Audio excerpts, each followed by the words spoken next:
Let's factor 12x squared minus 58x minus 10. Okay, the first thing I'm going to do is check each of the three terms for a common factor. I see that 12, 58, and 10 are all even numbers. That tells me that they are all divisible by 2, making 2 a common factor. Okay, so let's divide out the 2. Let's factor out the 2.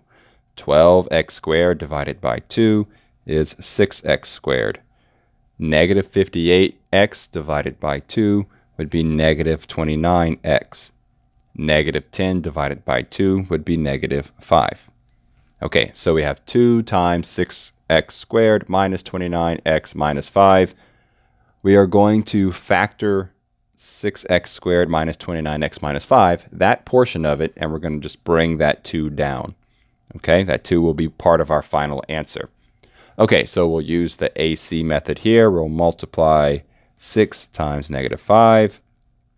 6 times negative 5 is negative 30. So I need two numbers that multiply together to be negative 30, but add together to be negative 29. 29. Okay, and so what times what gives me negative 30, but adds together to be negative 29? Okay, the first thing I think of is negative 1 and 30. Those add up to positive 29, so that's not good. Maybe 1 and negative 30.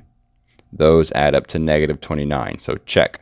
1 and negative 30. I'm going to use those two terms, or those two numbers, to split negative 29 into two terms, 1x and negative 30x.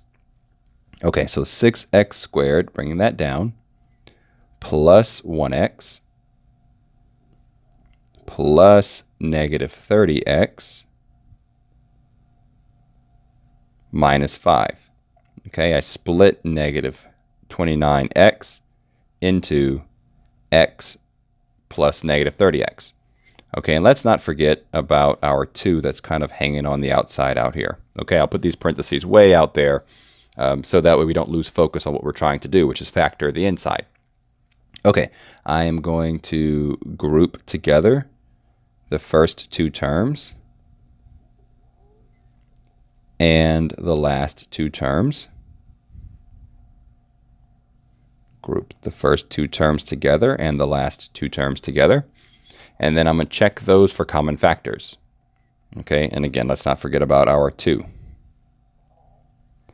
Okay, so 6x squared plus x, those have a common factor of x.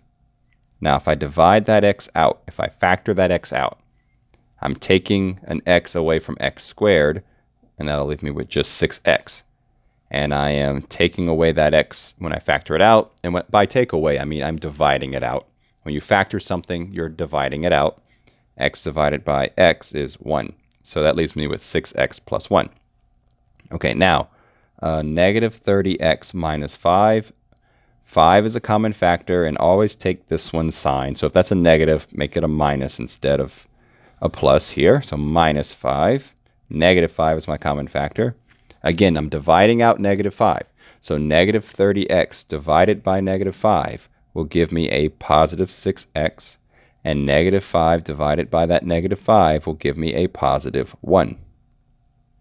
Okay, and again, let's not forget 2 hanging out here. That's good because we're basically done factoring it. We have a common factor in 6x plus 1. We have x minus 5 hanging on the outside here, x minus 5. And we're not going to forget about our 2. I'm going to bring that 2 down. So we have 2 times 6x plus 1 times x minus 5.